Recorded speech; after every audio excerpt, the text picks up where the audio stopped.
Meus queridos, amados irmãos, ovelhas que o Senhor Jesus Cristo comprou para si mesmo com o seu próprio sangue, eu vos saúdo com a graça e com a paz que vem da parte dele. Amém. Amados, abramos as nossas Bíblias hum, na carta de Paulo aos Romanos, desta vez no capítulo de número 10. Carta que Paulo escreveu aos irmãos em Roma, capítulo de número 10.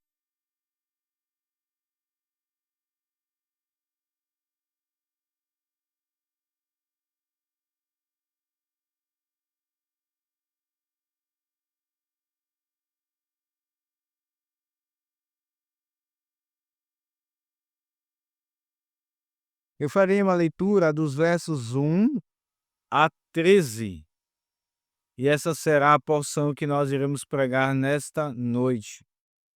Romanos 10, o texto do nosso sermão de hoje à noite é Romanos 10, capítulo 10, verso 1 a 13, versos 1 a 13.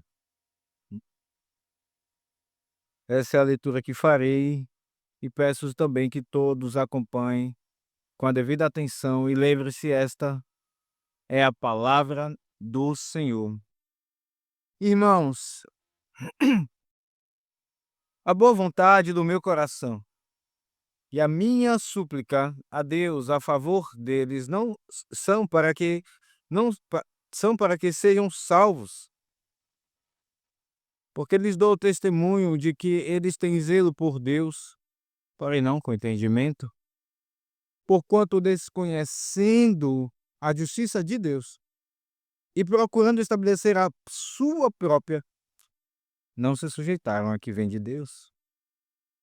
Porque o fim da lei é Cristo, para a justiça de todo aquele que crê.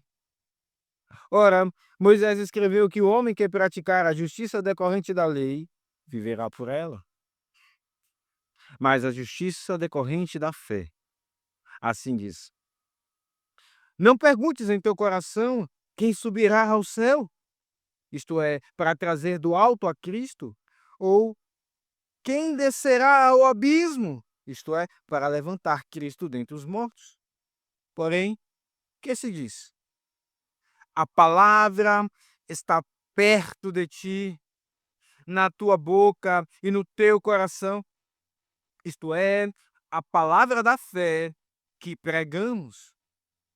Se com tua boca confessares Jesus como Senhor e em teu coração creres que Deus o ressuscitou dentre os mortos, serás salvo. Porque com o coração se crê para a justiça e com a boca se confessa a respeito da salvação. Porquanto a Escritura diz: todo aquele que nele crê não será confundido, pois não há distinção entre judeu e grego, uma vez que o mesmo é o Senhor de todos, rico para com todos, o, todos os que o invocam. Porque todo aquele que invocar o nome do Senhor será salvo. Amém. Vamos mais uma vez orar, queridos irmãos. Bondoso Deus e Pai, que está nos céus, Deus santo, santo, santo. Deus terrível em santidade, mas também que é o nosso Pai. Pai que nos atrai a Ti. Pai que nos chama a tratar os nossos corações. Ó Senhor, fala conosco mais uma vez neste santo dia. Conceda-nos, Senhor, corrigir os nossos corações e aproximá-los de Ti pela justiça da fé. Conceda-nos contemplar com os nossos próprios olhos das nossas almas, mais nitidamente, a pessoa maviosa, a pessoa maravilhosa do nosso Senhor Jesus Cristo e sua obra, o teu amor que transbordou nele por nós. Toda a sua obra completa por nós. Ó, que as nossas almas descansem nele e igualmente operem boas obras para a tua glória. Que nesta noite, ó Deus, se existe alguém aqui que não te conhece, que o Senhor opere no coração para que com o coração creia e com a boca busque confessar que Jesus é Senhor sobre tudo e sobre todos. Alcança os nossos corações, fala com os nossos filhos também, com as nossas crianças, com todas que estão hoje aqui nesta noite, ó Deus, manifesta-te a ela. Tu prometes fazer isto num culto solene, no ajuntamento solene, na assembleia solene. Assim oramos a Ti, em nome de Jesus. Amém. Meus queridos irmãos, nós temos exposto esta carta e chegamos ao ponto deste capítulo 10. Temos visto que essa é a segunda, é uma seção e, como muitos dizem, a seção mais difícil de entender da carta de Paulo aos Romanos. Essa seção que começa no capítulo 9 e vai até o capítulo de número 11. Uma seção aqui que, tendo Paulo falado acerca de tantas verdades bíblicas sobre o estado da humanidade, sobre como Cristo operou uma obra maravilhosa de salvação por aqueles que não poderiam ser salvos. Paulo tem falado também acerca daqueles benefícios e de tudo aquilo que o crente pode usufruir, paz, justificados, pois, mediante a fé, temos paz com Deus. Tendo falado da comunhão, da adoção, Paulo então contempla os seus compatriotas e lembra-se de que boa parte deles, judeus, não experimentavam essas verdades. Então Paulo traz aqui, obviamente inspirado pelo Espírito Santo, palavras duras e difíceis, mas que são igualmente verdade, acerca da predestinação, da eleição. Deus, ele disse, amou Jacó, porém se aborreceu, ou mais proximamente falando, odiou Esaú, antes que os gêmeos nascessem. Isso foi dito à mãe deles. Então Paulo trouxe palavras aqui acerca do estado em que estão muitos dos israelitas. Porém agora, irmãos, no capítulo de número 10, Paulo retoma aquilo que falou no início do capítulo 9, acerca do seu desejo para que sejam salvos. E agora Paulo enfatiza acerca da justiça da fé. Esse é um dos principais temas dessa carta. A justiça da fé e o que ela opera no coração de um crente. A justiça comprada não com aquilo que nós podemos fazer, mas pela fé.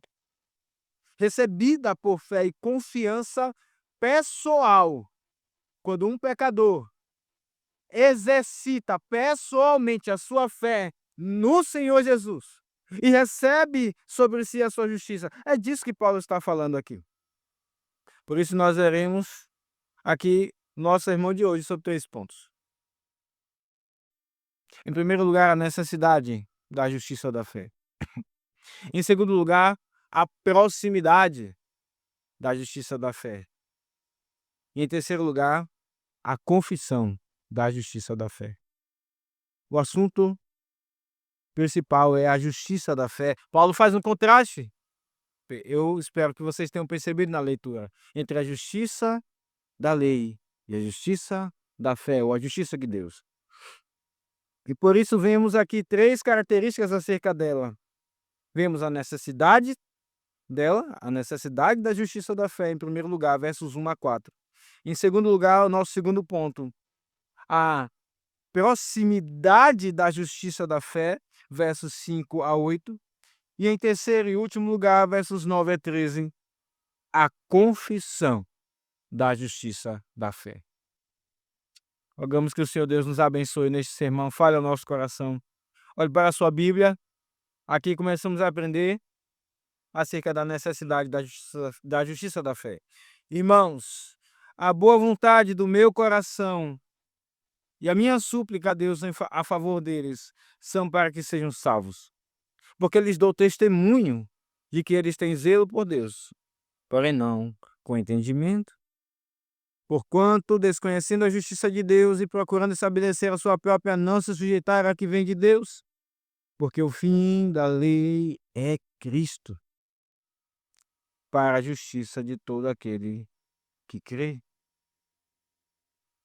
Aqui está a necessidade da justiça da fé.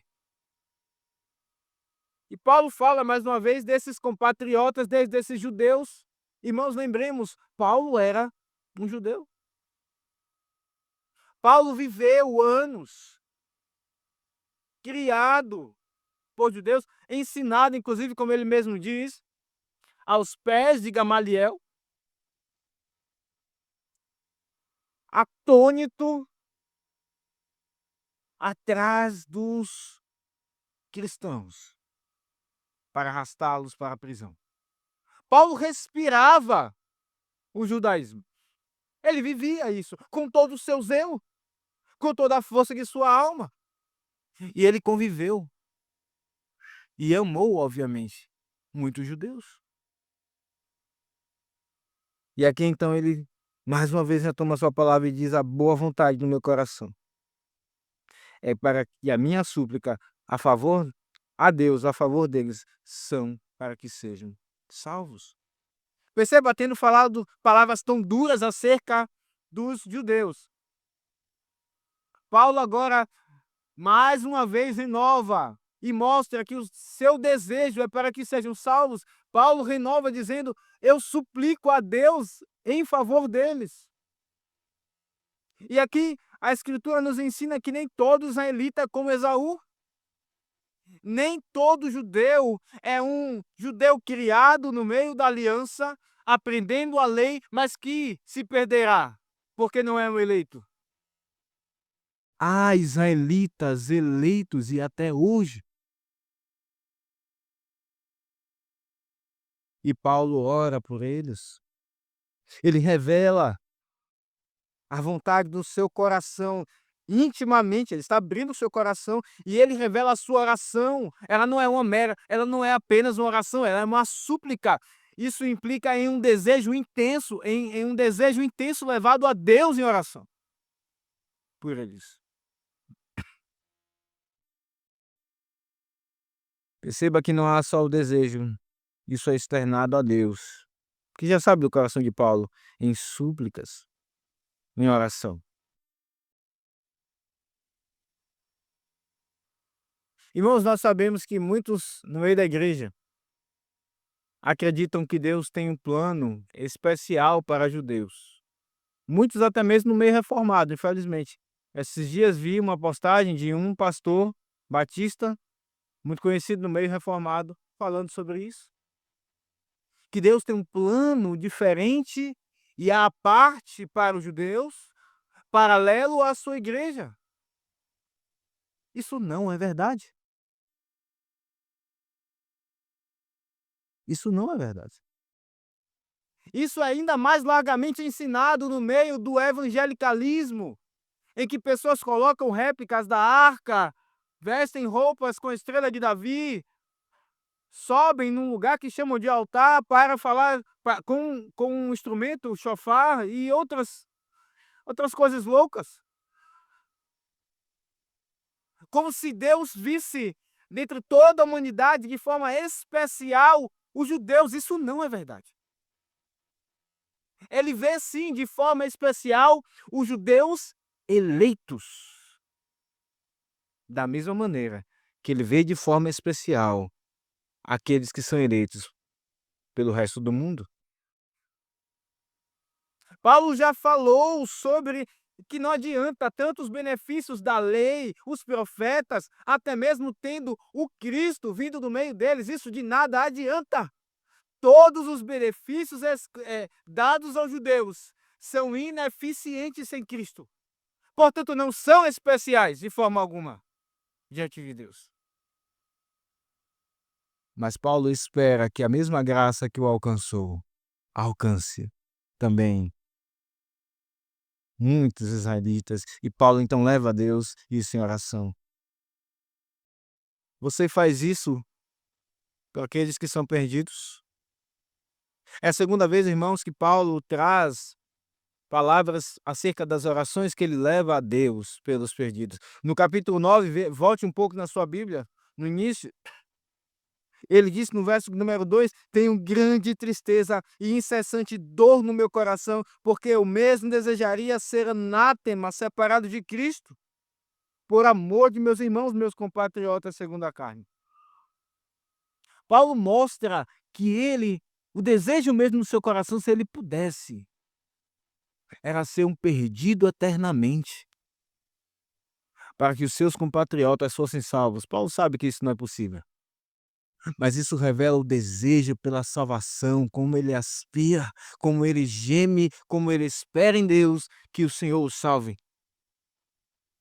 Irmãos, muitas vezes, infelizmente, a teologia reformada é instrumento para secar os corações de muitos crentes, muitos de nós, para não nos fazer ter amor pelos perdidos, mas nós vemos que o nascedor dela é exatamente o oposto. A teologia reformada, que é a teologia bíblica, de uma forma mais fiel, ela deve nos levar a suplicar pela salvação dos perdidos, por aqueles que olhamos e dizemos: esse, esse mesmo, não tem jeito. São por esses que nós devemos suplicar. Parentes que têm vidas tão complicadas, que sabemos, nossos governantes, filhos que foram criados na aliança, mas estão longe dos caminhos de Deus. Não importa o contexto, o cenário que aconteceu, supliquem a Deus, supliquemos a Deus, como Paulo, gemendo pela salvação deles, desejando isso. E nós vemos então que Paulo mostra a necessidade dessa justiça de Deus, não só quando ele leva a oração até Deus, mas ele abre ainda mais aqui, dizendo por que ele ora. Ele diz no verso número 2, porque eles dão testemunho de que eles têm zelo por Deus, porém não com entendimento. Paulo viveu no meio deles. Era zeloso também. E viveu vendo o zelo deles. Um zelo sem entendimento. Um zelo intenso. Abra sua Bíblia em João 16. Palavras do Senhor que saiu dos lábios do próprio Senhor Jesus falando do zelo deles. João 16, 2 diz o texto: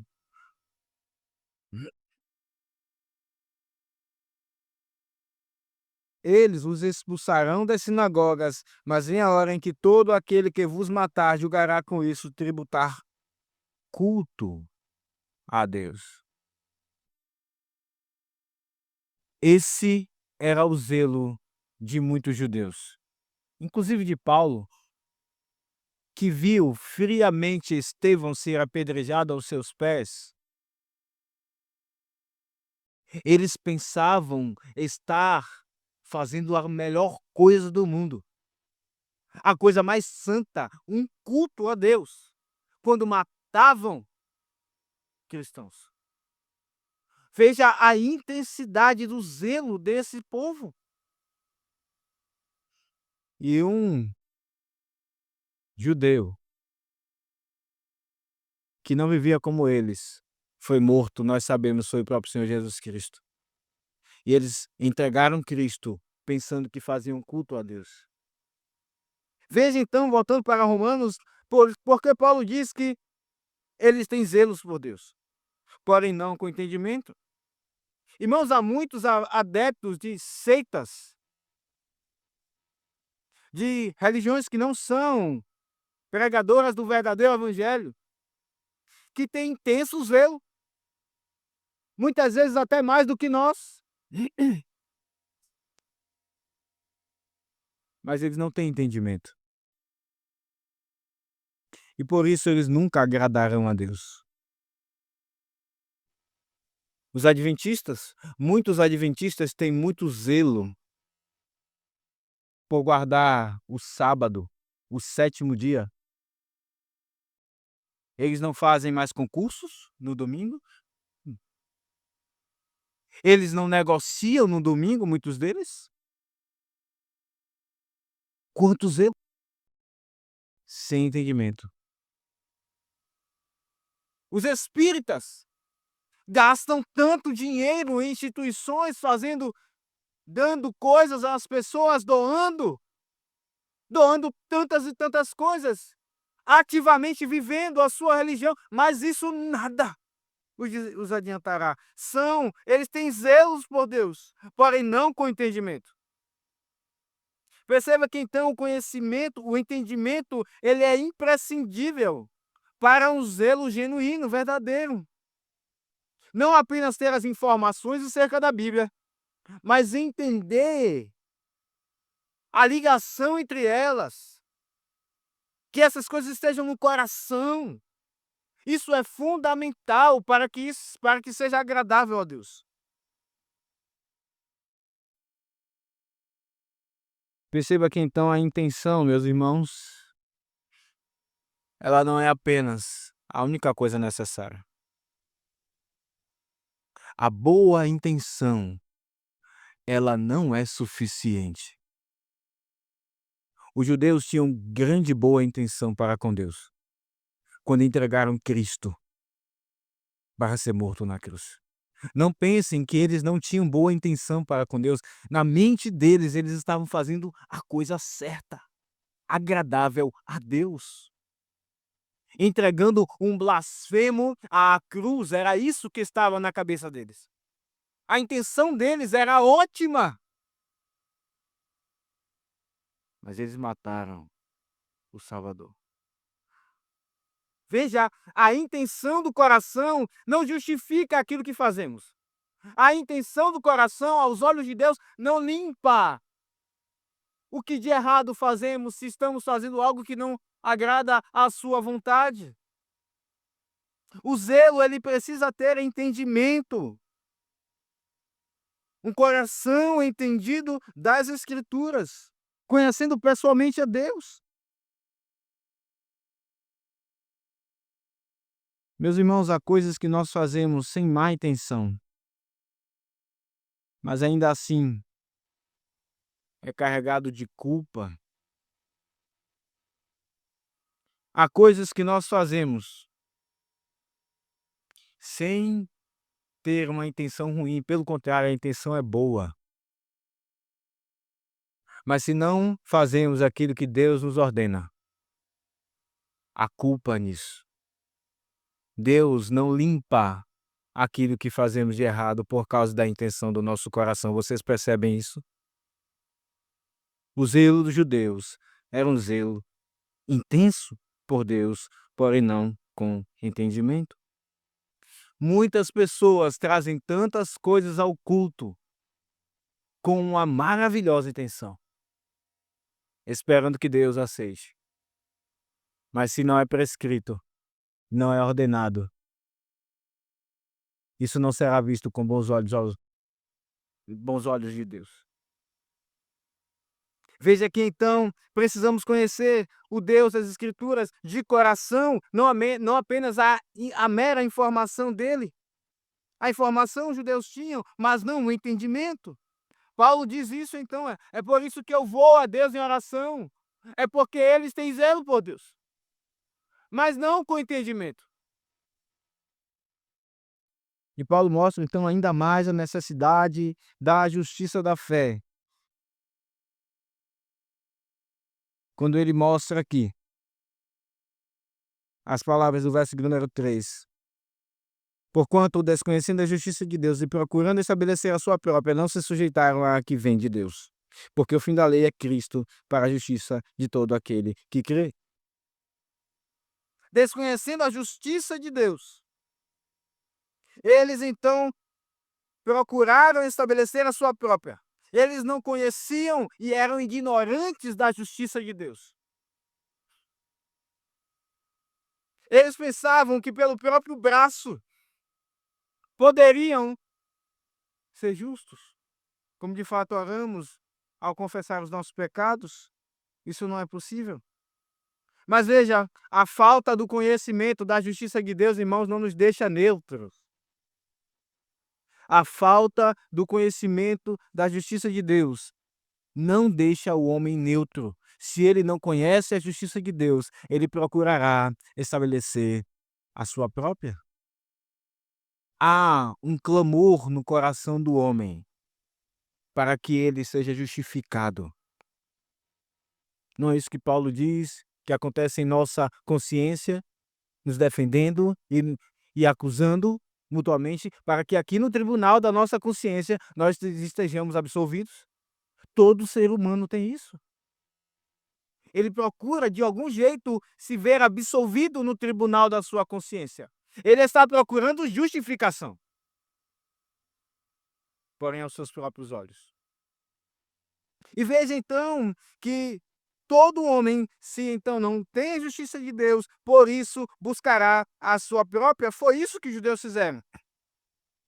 Tendo a lei, tendo os profetas, tendo histórias como a história de Noé,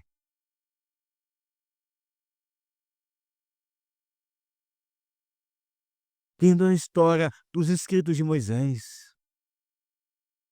eles não entenderam com o coração o que Deus queria com tudo aquilo e julgaram que poderiam ser justos por si mesmos. Buscaram estabelecer a sua própria e então não se sujeitaram à lei de Deus. Veja a necessidade da justiça de Deus, irmãos. E Paulo então conclui essa primeira parte dizendo no verso número 4: porque o fim da lei é Cristo para a justiça de todo aquele que crê. É um cântico que nós cantamos aqui na igreja, não é? Que palavras curtas e igualmente profundas. O objetivo da lei que Deus entregou ao seu povo desde o início era Cristo. Desde o início.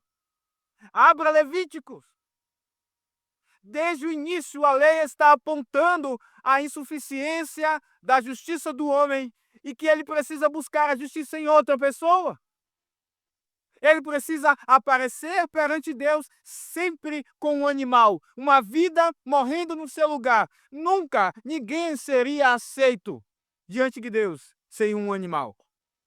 O que é isso? Senão o clamor da lei dizendo vocês não podem por si mesmos se aproximar a Deus. Cerimônias várias do tabernáculo, medidas de coisas, tecidos, prata, ouro, bronze. O que é isso senão Deus mostrando a preciosidade do culto? O tabernáculo, ele dizendo, o tabernáculo que era o símbolo da presença de Deus. E então vem João e diz que o verbo de Deus se fez carne e tabernaculou entre nós. Desde o início, a lei aponta para Cristo. O fim da lei é Cristo. Sempre foi. Irmãos, os judeus tinham a lei. Desde pequenininhos até hoje, eles são ensinados a memorizar a lei. Eles são muito mais zelosos do que nós. Muito mais zelosos do que nós. Nós olhamos para as crianças e dizemos, elas não têm idade de estarem no culto. O que elas vão aprender? E eles sabem da capacidade que Deus coloca na mente de crianças. Eles são esponjas. E eles vão numa velocidade muito maior do que nós, assimilando as informações e o jeito de vida. Então os judeus sabem disso e eles vão inculcando. A lei, livros, textos grandes da Bíblia estão na mente de meninos judeus. Mas eles não sabem o fim da lei. Eles não sabem para que tudo isso serve. Você entende o clamor de Paulo? Porque precisam da justiça de Deus, a justiça da fé. A lei, irmãos, não foi estabelecida para estimular o homem a obedecer sem o substituto. Nunca. A lei de Deus nunca foi estabelecida por Deus para suscitar, para estimular o homem a tentar cumpri-la completamente sem o substituto, sem o Redentor. O fim da lei é Cristo. O fim de toda a lei. Espero que vocês leiam o Antigo Testamento de outra forma depois desse sermão. Leiam aquelas leis do tabernáculo, leiam todas as outras leis cerimoniais, enxergando que elas estão apontando para Cristo, que eu preciso dele. A justiça está nele, não em mim, nas minhas obras. Essa é a necessidade que os judeus têm e até hoje têm, da justiça da fé. O fim da lei é Cristo para a justiça de todo aquele que crê. Porém, passamos ao segundo ponto, meus irmãos. A proximidade da justiça da fé. Vimos, em primeiro lugar, a necessidade da justiça da fé. Que não podemos ser salvos por aquilo que nós fazemos. Não podemos ser justificados por aquilo que fazemos obedecendo da lei de Deus. Isso não é possível. E se você está aqui esta noite e pensa ainda que, sendo boa pessoa, Deus te aceitará, você ainda não entendeu. É exatamente o oposto. Deus nunca te aceitará por nada que você possa fazer. E é por isso que, inclusive, vemos esta mesa. Aqui estamos ouvindo o evangelho audível e aqui está o evangelho dramatizado. A lei mostrando que só um poderia cumprir todas as coisas. Só existe um. E esse um não sou eu nem você. Esse é o nosso primeiro ponto, a necessidade da lei. Cristo está te chamando hoje, se você não pertence a Ele, para que então você se entregue a Ele. Segundo ponto do nosso sermão é a proximidade da lei. Veja verso 5. Está escrito: ora, Moisés escreveu que o homem que praticar a justiça decorrente da lei viverá por ela. De fato, isso está escrito. Em Levítico 18, de fato, está escrito que se alguém quer ser justificado por aquilo que faz, então que obedeça a toda a lei. Quem pode? Ninguém. Mas isso de fato está escrito por Moisés. Mas verso 6 diz: a justiça decorrente da fé, assim diz, não perguntes em teu coração quem subirá ao céu. Isto é, para trazer do alto a Cristo. Ou quem descerá ao abismo. Isto é, para levantar Cristo dentre os mortos. Paulo está citando, irmãos, Deuteronômio. Eu peço que vocês abram em Deuteronômio 30. Deuteronômio, livro de Deuteronômio, capítulo 30. É interessante nós entendermos o contexto em que essas palavras foram ditas.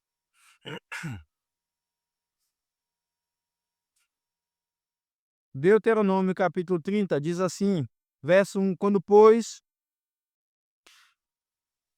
Deuteronômio 30, verso 1, quando pois todas estas coisas vierem sobre ti, a bênção e a maldição que por diante de ti se te recordares delas entre todas as nações, para onde te lançar o Senhor teu Deus, e tornares ao Senhor teu Deus, tu e teus filhos, de todo o teu coração e de toda a tua alma, e deres ouvidos à sua voz, segundo tudo que te ordeno hoje, então o Senhor teu Deus mudará a tua sorte e se compadecerá de ti, e te ajuntará de novo de todos os povos entre os quais se havia espalhado o Senhor teu Deus. Qual o contexto dessa passagem?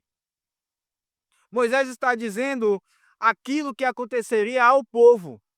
Disse nos capítulos anteriores, nos versos anteriores. Aquilo que aconteceria ao povo se eles deixassem a lei de Deus, os mandamentos do Senhor. Eles seriam levados por outras nações, como aconteceu. Eles seriam dispersados, porque não guardaram a lei de Deus. Deus proferiu maldições para o seu povo quando eles se afastassem da aliança. E Deus então prometeu espalhá-los pelas nações como disciplina. Irmãos, os judeus haviam sido espalhados por Deus. E eles estavam, inclusive, na Itália, para quem Paulo está escrevendo agora. Deus cumpriu aquilo que ele prometeu. Ele dispersou judeus. Nós sabemos que se você colocar no mapa Jerusalém e Roma, é longe. Deus os espalhou. E por que Deus fez isso? Porque eles rejeitaram a palavra de Deus. Eles rejeitaram o Verbo encarnado. Porém, Moisés aqui traz as palavras de arrependimento. As palavras instruindo o povo, dizendo: se lá vocês tornarem ao Senhor teu Deus, ao Deus da aliança, Yahvé, tu e teus filhos, de todo o teu coração, de toda a tua alma, e deres ouvidos à sua voz, então ele vai mudar a sua sorte, ele vai se compadecer de ti, e ele vai trazer vocês, porque havia espalhado vocês. Diz ainda no verso número 4, ainda que os teus desterrados estejam para a extremidade dos céus, desde aí te ajuntará o Senhor teu Deus e te tomará de lá. O Senhor teu Deus te introduzirá na terra que teus pais possuíram e a possuirás. E te fará bem, e te multiplicará mais do que a teus pais. O Senhor teu Deus circuncidará o teu coração e o coração de tua descendência, para amares o Senhor teu Deus de todo o teu coração e de toda a tua alma, para que vivas. Esse texto, irmãos, levava o povo para se lembrar dessas palavras de arrependimento, quando lá eles percebessem que tinham vivido pelas suas próprias obras e se afastado do Deus da aliança, do Deus deles. E como estavam os judeus, a quem Paulo escreve? Dispersos. E é exatamente por isso que Paulo traz a citação desse texto de Deuteronômio.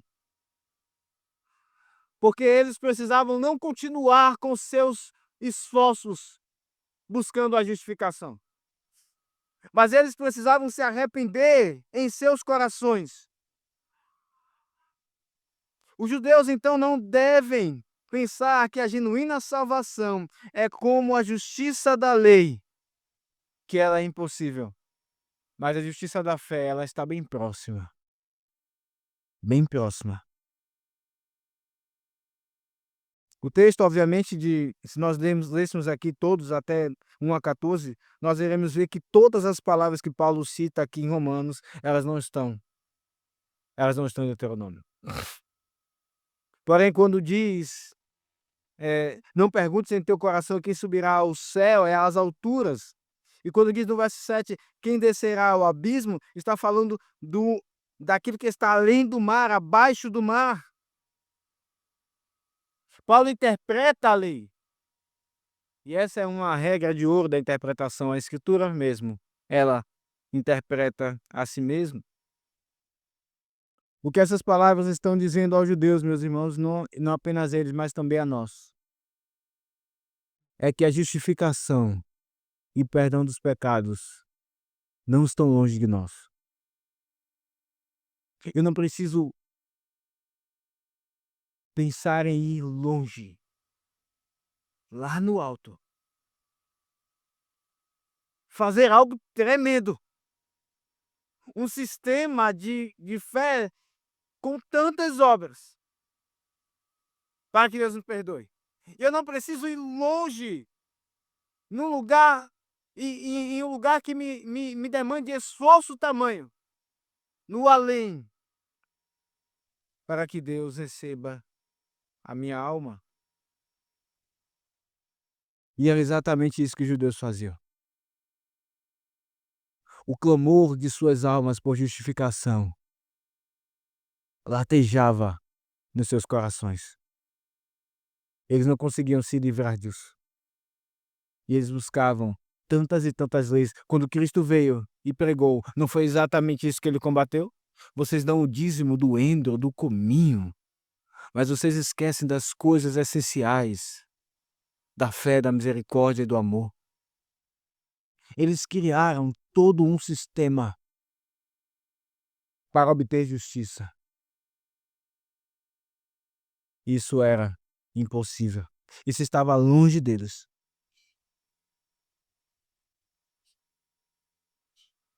Paulo diz aqui: não perguntes em teu coração, verso 6, quem subirá ao céu? Cristo. Somente Ele. De uma vez por todas. Ele foi ao abismo, ele foi ao Hades, ao lugar dos mortos. Ele morreu de fato. Ele não foi. Alguém já disse, ele não foi ao inferno, mas o inferno subiu até ele.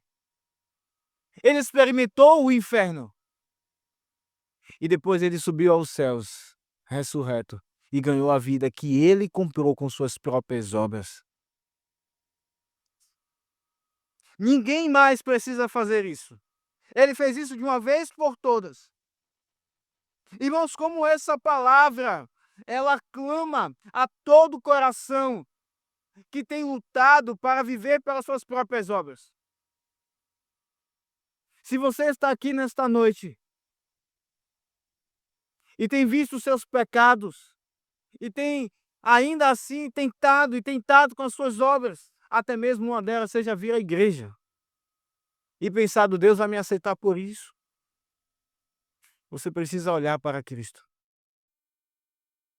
e saber que Ele já foi ao além e já foi aos céus.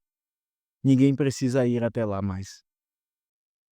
Mas por vezes, irmãos, nós mesmos que servimos ao Senhor, nós queremos, com tantos esforços, nos livrar da culpa. Por vezes, nós fazemos tantas coisas. Nós gastamos dinheiro. Nós nos submetemos a sofrimentos para que Deus aceite os nossos corações, quando Cristo já fez tudo. Pecados que inclusive são terríveis em pensamentos para cristãos. E então há crentes cativos em pecados, que por vezes até mesmo nem conseguem vir ao culto, porque eles ficam na sua cabeça sofrendo pelos seus pecados, quando Cristo já fez isso. Esta mesa nos anuncia essa verdade. A justiça decorrente da fé não nos leva a exercer obras pela nossa salvação. Mas a justiça decorrente da fé nos leva, diz o verso de número 8, dizendo: a palavra está perto de ti, na tua boca e no teu coração. Isto é a palavra da fé que pregamos. E mais uma vez Paulo está citando Deuteronômio 14, porque ao final, volte até lá esse texto. Ao final do capítulo de Deuteronômio, perto do final do capítulo de Deuteronômio 30,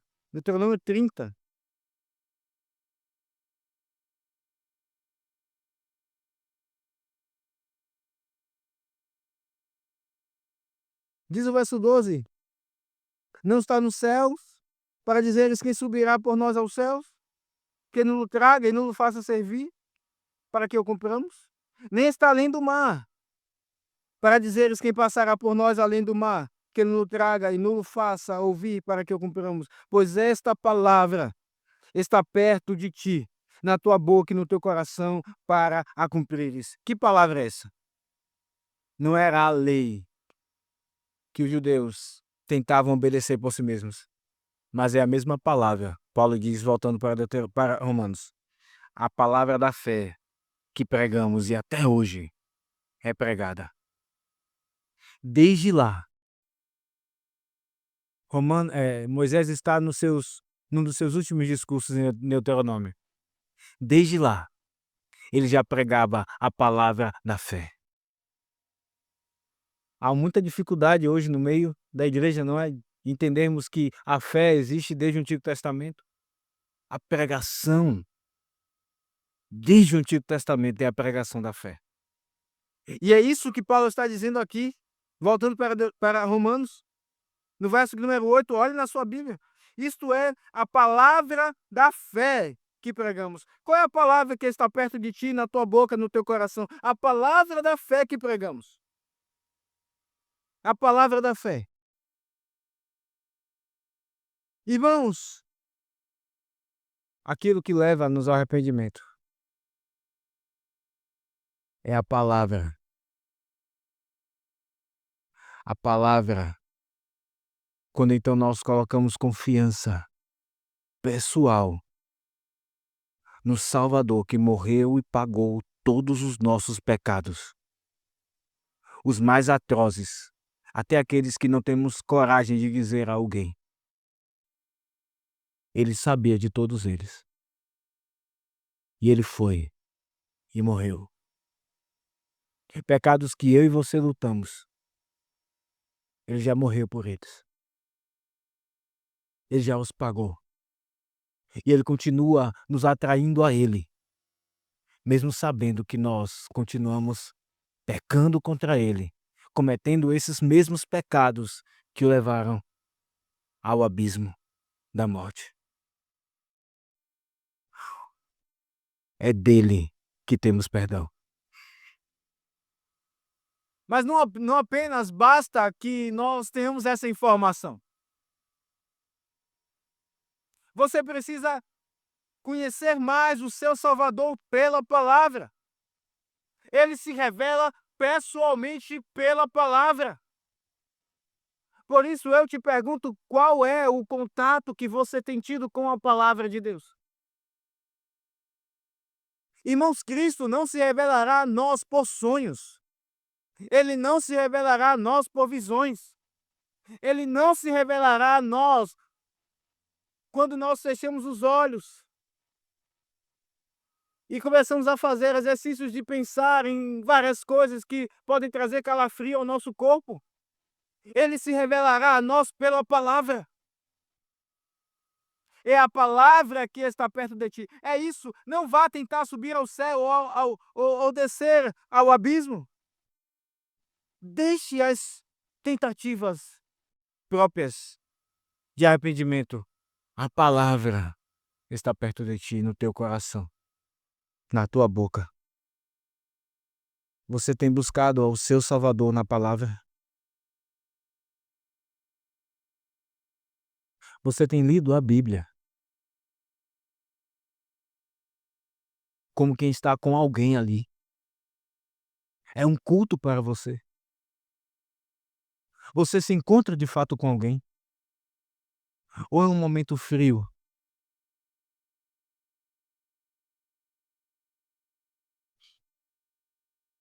Que não tem poder sobre os seus pecados?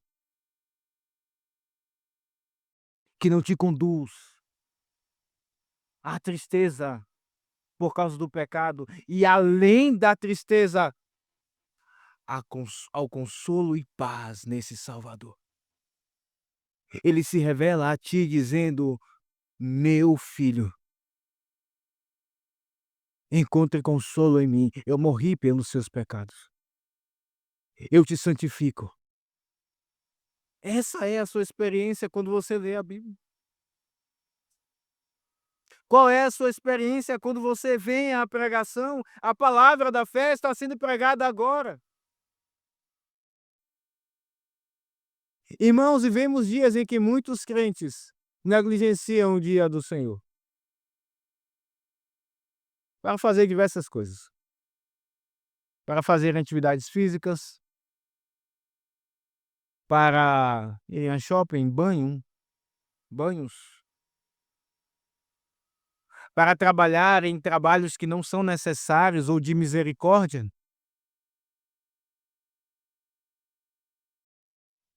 e assim negligenciam a pregação da fé, a palavra da fé.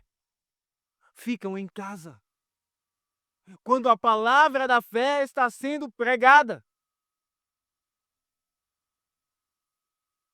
A palavra que nos conduz ao arrependimento, a palavra do nosso Salvador, que está sendo proclamada. Veja como o Senhor chama a mim e a você, não só a vir ao culto, ouvir a pregação da sua palavra, mas quando nos assentamos aqui, temos a consciência e a clareza de que Ele está falando conosco.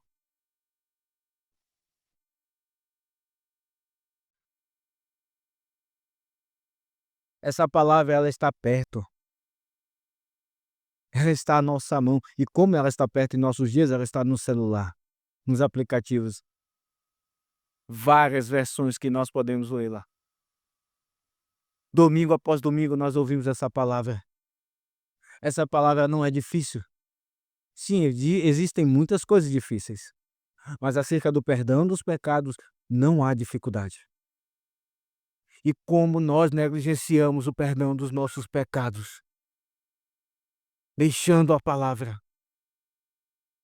Mas ainda assim, domingo após domingo, o seu Salvador te chama a ouvi-la,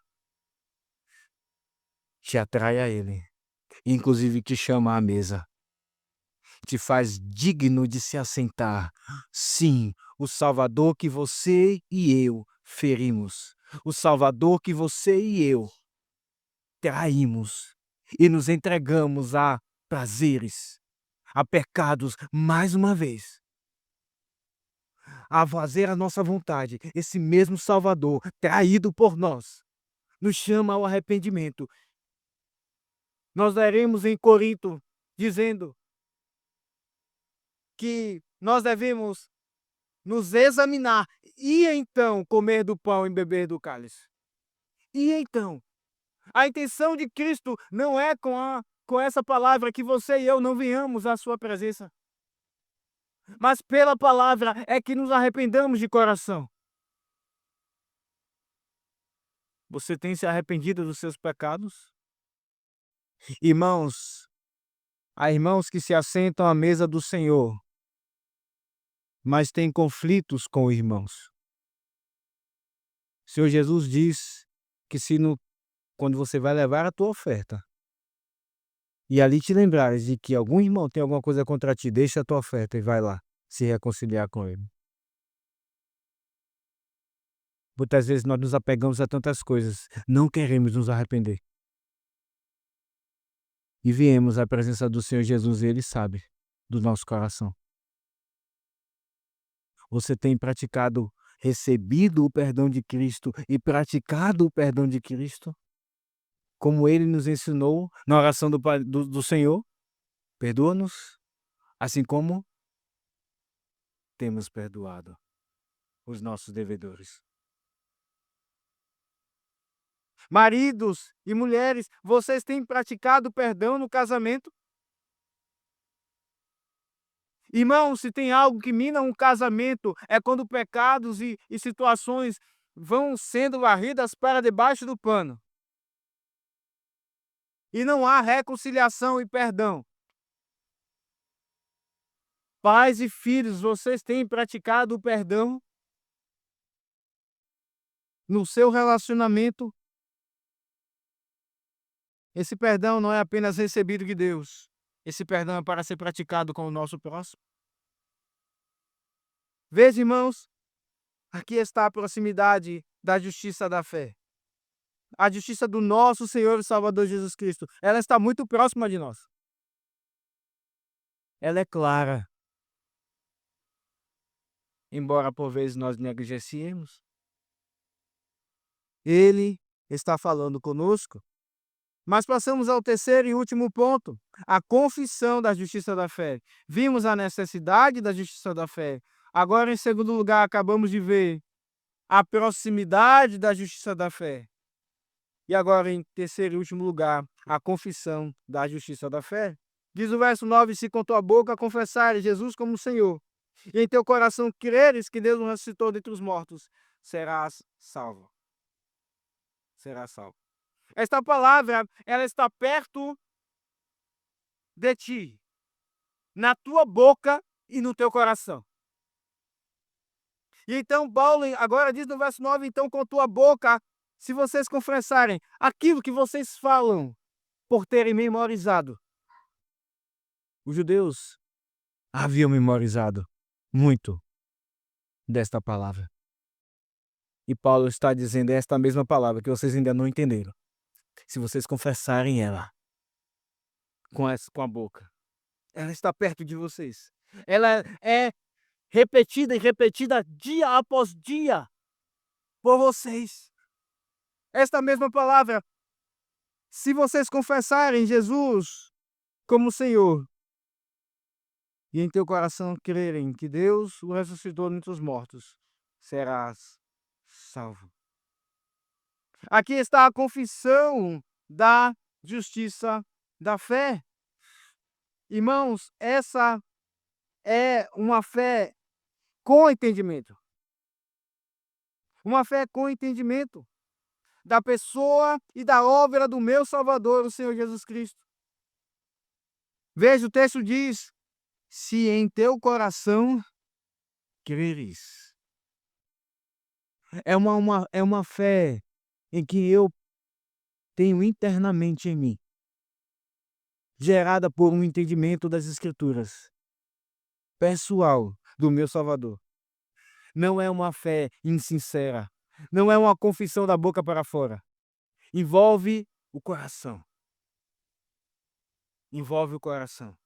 Envolve experimentar essas verdades que eu digo com a boca. Se em teu coração creres, mas também diz, se com a tua boca confessares que Jesus é o Senhor. Não é uma fé covarde. Não é uma fé vivida na minha casa apenas. Em secreto. Muitos brincam, não é? Há crentes, agentes secretos, que vivem anos num repartimento de trabalho e depois pessoas vão saber que ele era um cristão. Ou quando foi demitido, ou quando mudou de empresa, aí então vão saber era um crente. É uma fé vivida em secreto, não é essa fé que temos aqui, mas é uma fé que confessa Jesus como Senhor. Não é uma fé covarde, nem sem evidência externa.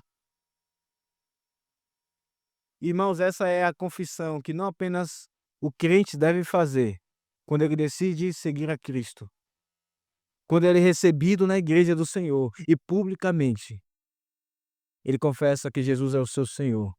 Mas essa é uma confissão para ser feita todo domingo. Todo domingo.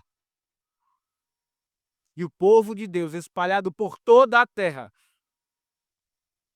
nesse dia confessa: Jesus é o Senhor. Essa não é uma confissão que apenas marca o início da nossa fé.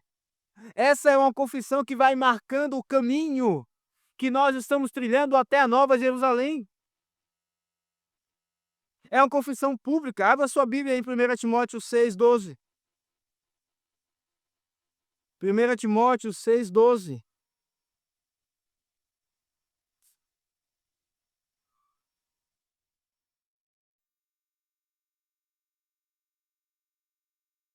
1 Timóteo 6,12 diz: combate o bom combate da fé. Toma posse da vida eterna para a qual também foste chamado e de que fizeste a boa confissão perante muitas testemunhas. Esta é uma confissão, irmão, de caráter público, em que pessoas testemunham aquilo que eu estou dizendo e que está de acordo com o meu coração, onde eu creio. É uma confissão pública. E até mesmo o sentido da palavra homologeo. Logeo é do que é dito. E homo, que lembra homogêneo, né? É aquilo que é igual, semelhante. É aquilo que é dito por todos, em todo lugar, em todos os tempos. Essa é a confissão. Você entende? O Senhor Jesus nos chama a confessá-lo como Senhor, não apenas a primeira vez que nós decidimos segui-lo, mas cada domingo, publicamente, Ele nos chama a renovar essa confissão. Ele é o Senhor da minha vida, o Senhor de toda a terra. E é por isso, irmãos, que se criou um costume nas igrejas reformadas de que no culto textos de símbolos de fé fossem recitados publicamente por toda a igreja, a uma só voz, respondendo ao Senhor, confessando e renovando essa confissão, que só Jesus é o Senhor. Nós faremos muito bem em ter uma confissão como essa, esse momento no culto em que confessamos ao Senhor Jesus, que Ele é o Senhor, aqui na nossa igreja. Essa confissão é pública. Se com tua boca confessares Jesus como Senhor e em teu coração creres que Deus o ressuscitou dentre os mortos, serás salvo. O texto não está dizendo, então, que aquele que não teve a oportunidade de vir à igreja publicamente e confessar, mas se ele creu no seu coração, ele não será salvo. Mas o texto está nos ensinando que todo aquele que é alcançado por Cristo, crê nele em seu coração, ele vem à igreja para que publicamente ele diga: Jesus é o Senhor da minha vida. Você já fez isso? Nós vivemos dias, irmãos, que muitas pessoas perambulam por igrejas. Assistem culto, porque por vezes nem participam mesmo dele. Estão na igreja. Mas se você perguntar em qual igreja eles são membros, eles vão dizer em nenhuma. Eles até podem dizer: eu sou daquela igreja, mas eles não fizeram pública a profissão de fé. Eles não estão ali servindo localmente na igreja domingo após domingo. E vemos, inclusive, que há muitos que nem mesmo à igreja vão, aqueles que são chamados de desigrejados. E se essa é a tua condição hoje, Cristo te chama a confessá-lo publicamente. Se você creu nele em seu coração, ele te chama a confessá-lo publicamente como seu Senhor, como aquele em quem você tem o perdão dos seus pecados. O texto segue. O verso 10 diz, caminhando para o final: porque com o coração se crê para a justiça, e com a boca se confessa a respeito da salvação. Ele quer ouvir de nós, da nossa boca, aquilo que já é verdade em nosso coração. As duas coisas são necessárias, não apenas uma, não apenas a outra, mas ambas. E Paulo então cita aqui o texto de Isaías 28, porquanto a Escritura diz: todo aquele que nele crê não será confundido. Esse é um texto citado no capítulo 9, onde vemos que o contexto ali era de perseguição. Mas ainda assim, aquele que crê no meio do Israel étnico, crê no seu coração, ele não será confundido. Não há distinção entre judeu nem grego, diz o verso 12, uma vez que o mesmo é o Senhor de todos e rico para com todos que o invocam, porque todo aquele que invocar o nome do Senhor será salvo. Essa fé, essa palavra da fé, ela deve ser confessada, não apenas crida, vivida em meu íntimo, mas ela deve ser vista,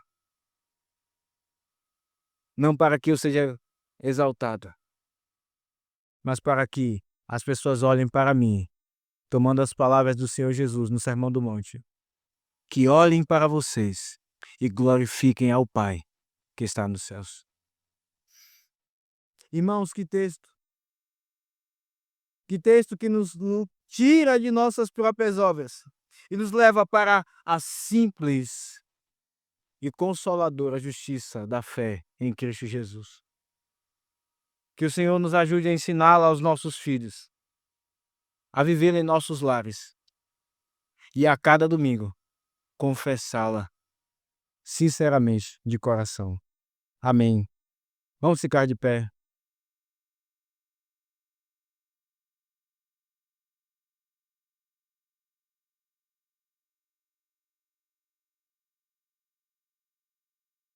Vamos orar, irmãos. Maravilhoso Deus e bondoso Pai que está nos céus. Te agradecemos, Senhor, pela tua palavra. Rogamos que o Senhor tenha misericórdia de nós, perdoe os nossos pecados, perdoe quando nós tentamos, ó Deus, obter justificação, perdão de nossos pecados com as nossas próprias obras. Sofremos por isso. Perdoa o teu povo, Senhor, quando rejeitamos, tendo já recebido.